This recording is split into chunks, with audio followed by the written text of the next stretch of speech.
20-ാം നൂറ്റാണ്ടിൻ്റെ ആദ്യ ദശകത്തിൽ ജർമ്മൻ ശാസ്ത്രജ്ഞരായ ഫ്രിറ്റ്സ് ഹേബർ, കാൾ ബോഷ് എന്നിവരാണ് അമോണിയയുടെ വ്യാവസായിക നിർമ്മാണത്തിനുള്ള ഹേബർ പ്രക്രിയ വികസിപ്പിക്കുന്നതിൽ പ്രധാന പങ്കുവഹിച്ചത്.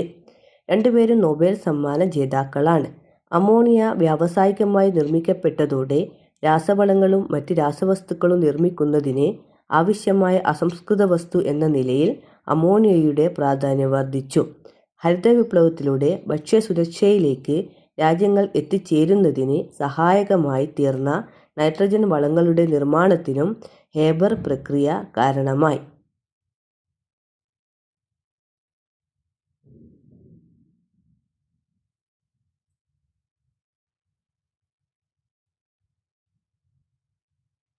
സംതുലനാവസ്ഥയിലുള്ള ഒരു വ്യൂഹത്തിൽ ഗാഢത, മർദ്ദം, താപനില എന്നിവയിൽ ഏതെങ്കിലും ഒന്നിന് മാറ്റം വരുത്തിയാൽ വ്യൂഹം ഈ മാറ്റം മൂലമുണ്ടാകുന്ന ഫലം ഇല്ലായ്മ ചെയ്യത്തക്ക വിധം സ്വയം ഒരു പുനഃക്രമീകരണം നടത്തി പുതിയ സന്തുലനാവസ്ഥയിലെത്തുന്നു.